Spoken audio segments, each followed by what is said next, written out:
Dana Morris. I'm the Flight Operations Chief for Flagler County here in Flagler County, Florida. I came here in 2002, just after they purchased the helicopter. And the reason they purchased the helicopter was in 1998 we had some very devastating fires in Flagler County here. So much so that they had to, it was the first time they had to evacuate the entire county.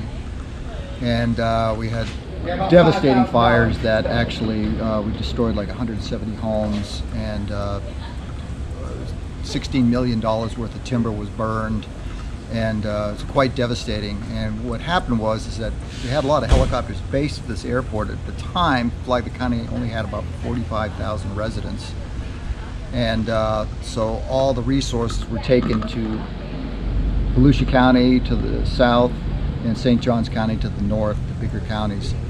So we didn't have any fire helicopter resources here to put out the fires that were coming this way, because most of them started out in the western part of the county. So after the 98 fires, they did some research and found out that if we'd had a helicopter, it would have really stopped a lot of the major crown fires that eventually came over and did all the damage. So they went out and purchased this B-3 helicopter, and they bought it used, and I worked for the company that he bought it for, so that's kind of how I got here.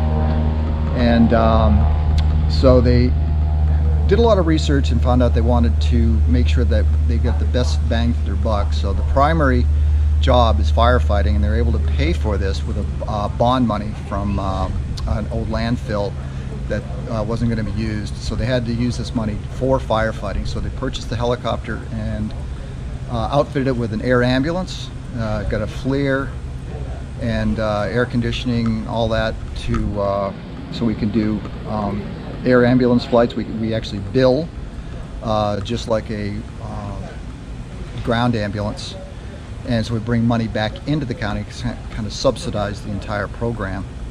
And then also we have a FLIR infrared camera, and we also have night vision goggles that we assist with the law enforcement sheriff's department here in the county. And of course then we have our search and rescue. We have rescue swimmers, and we have a basket that we can do similar rescues like you might have saw in Katrina in New Orleans. And so we have 6 flight medics that rotate through here. They work a regular they normally work on an ambulance, and then they come here 1 month out of their shifts and work their shift here on the helicopter. The primary job is firefighting, and we use a long line bucket and a belly hook bucket. We have a 10 gallons of firefighting foam that we put in the helicopter, so it makes it about 15 times more efficient at putting the fires out. And since we've started the program in 2002, we have dropped about 1.8 million gallons of water, which turns out to be about 8,600 bucket drops since we started the program. So it's we've done quite a bit of work with the helicopter for firefighting.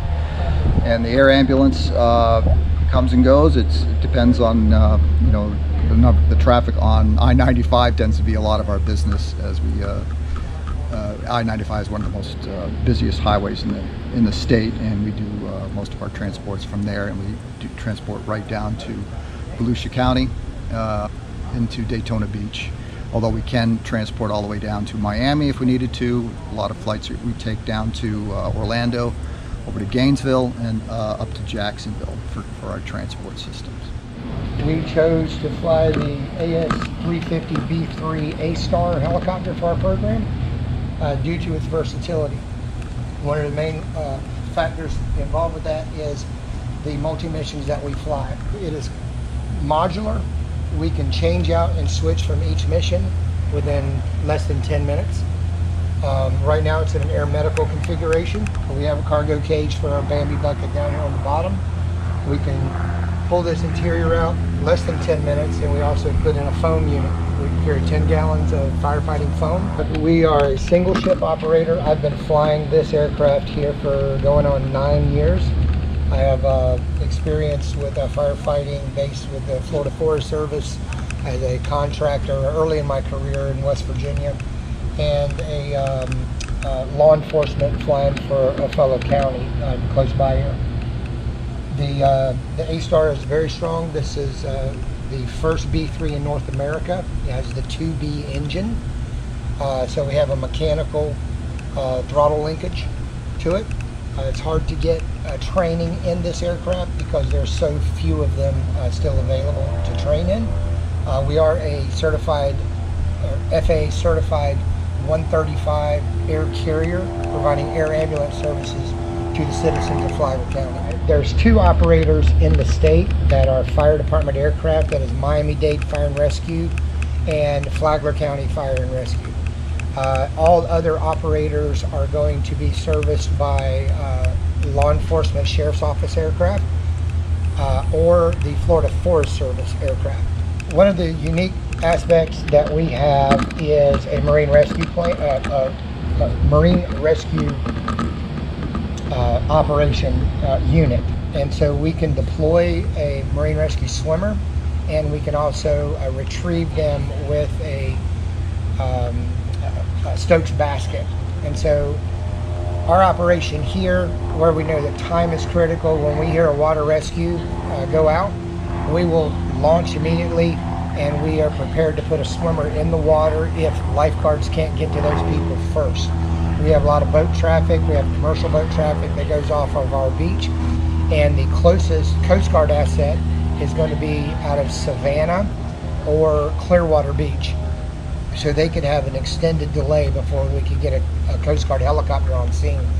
So our thinking is if we can get a rescue swimmer on scene, we can deploy them. They can assist where necessary until we can get a boat or jet ski from our Marine Patrol units to them. We also carry a deployable life raft that is a 4-man life raft that we can deploy directly from the helicopter. It will inflate right onto the water, and people can climb inside that. And if they can't or do not have the strength to climb inside it on their own, then our rescue swimmer can help and get them inside that raft and stay with them and render that first aid to them until help arrives. I would argue that this program with Flagler County is the most progressive fire agency I know in the Southeast United States, in the way that we view and attack wildfires. We go out after a thunderstorm passes, we'll go out with the Bambi bucket and we will hunt down these fires when they're lightning strikes, like small on the ground. There's no other agency that I know of in the state, I know for sure, that does that. I know Miami-Dade as a fire does not do that. All other agencies are called reactive to that initial call. We go out and we're calling those other agencies in to assist us, and that's its primary function, is to go out and hunt these fires down. Especially during the fire season, once we have thunderstorm activity coming across, the most notorious fires are going to come from a southwest wind where it's blowing across the state, and Florida being the lightning strike capital of the world, once those southwest winds come across, it's a drying wind, so it dries the vegetation out, and once the winds get up, some of the biggest fires I've been on have been from either lightning strikes or power line sparks. And so once they light off, whenever a brush fire is called in, we launch immediately with the Bambi bucket. We're not being asked to go out there. That's our job. Yeah.